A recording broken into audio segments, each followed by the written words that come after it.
We are here at Soul Shaker Amplification, and I'm checking out this wonderful amp that Jestin had built almost 20 years ago, April 20th, 2007. Yeah. So second amp I ever made. And it's incredible. So if you heard that, you saw me playing with my volume control, going from pristine to a roar with just a turn of the volume. So where that comes from, this is a lineage, an homage to the great Ken Fischer, who was an amplifier designer in Colonia, New Jersey. Ken sadly passed away in 2006, but he was famous for his circuits called the Trainwreck, the Liverpool, the Express, and what was the other one? The Soul Wreck? Rocket. The Rocket. Yes.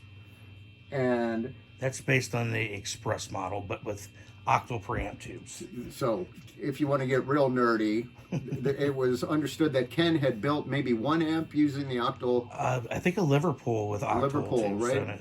So it kind of gave me the idea that why not?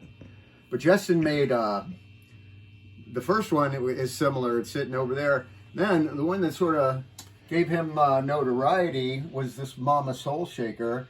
And our friend Joe Golden actually featured him in Premier Guitar with that. It kind of put him on the map. But I'm here to tell you this guy. That this is a phenomenal amp. And really, Jestin and I were talking about the difference between like Telecasters and Stratocasters. And he said something that was really simple and brilliant, that Telecaster really doesn't have a sound. It's actually you being channeled through the instrument and into the amplifier. And that's so true, because you pick up a Strat and it's like Jimmy, Stevie Ray, Clapton, everybody, you know what I mean? It's like very hard to get away from that thing where a Telecaster, it amplifies all your mistakes and all your goodness and gives your own voice. Transparent. It is transparent, and that's the thing with the Trainwreck circuit amp. It picks up all your mistakes, so it actually makes you a better player, or you'll remain crappy the whole time. That's what I did. No, that's not true. But anyways, I love it. This is an amp. You don't need any pedals. You don't need you don't need overdrive or a boost. It's pointless. Everything is right here on your guitar and in there.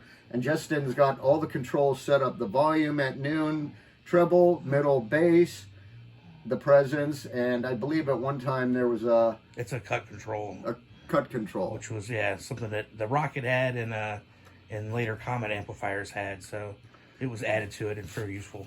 So there's very, Ken Fischer and Trainwreck, they called him Trainwreck because of his, one of his hobbies was riding motorcycles, and he had a very reckless style, so his friends named him that. But his background, he was a electronic specialist in the Navy. That's where he learned.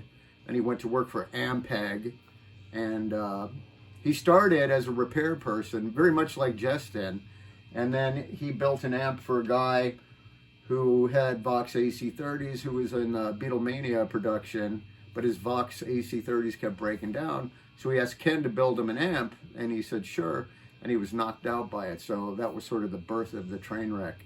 There's funny stories that go along with it. So while Kenny was alive, his amplifiers became so popular that people were buying them, and they were a very reasonable price, and then flipping them for 10 times the amount. Well, Dr. Z told me a funny story. Another great builder in Cleveland, Mike Zadie, he told me, because he was friends with Ken as well, and he told me that if Ken found out about it, that somebody had profited hugely off the back of his hard work, he would go after them, and being the New Jersey guy that he was, he would demand half of the profit. So, but anyway, so, well, Jestin, Ken sort of would mentor Jestin by answering his questions. He would call him up, and, you know, he was known for being generous with his time with aspiring builders. Unlike say Howard Dumble, you know, whose amplifiers go for as much as a house now. He charged per hour or per minute to talk to him, I believe. Yeah, and he would do funny things. He made you sign a contract while he was building, if he was going to build you an amp. And if you asked him anything during the build process, he had the right to cancel your deposit, and you wouldn't get it back, and that's it. You don't get nothing.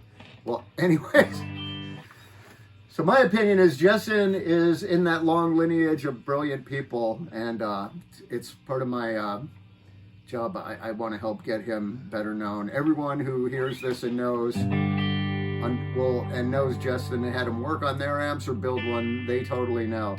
But this thing is brilliant. I love it. The Soul Shaker version of the Trainwreck. The Soul Wrecker. The Soul Wrecker. There we go.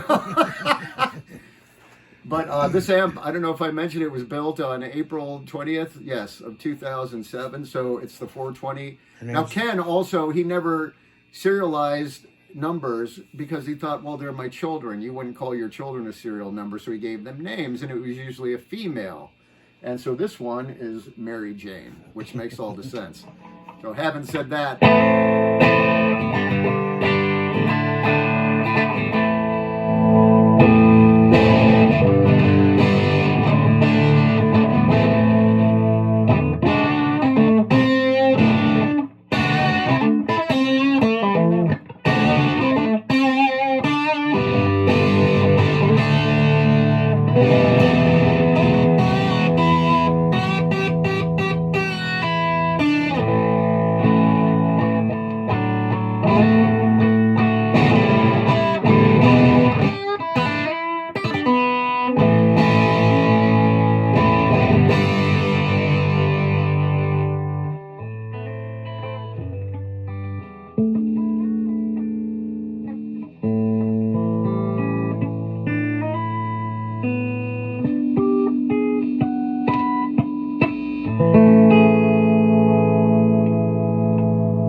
totally brilliant, Jestin. Thanks, buddy.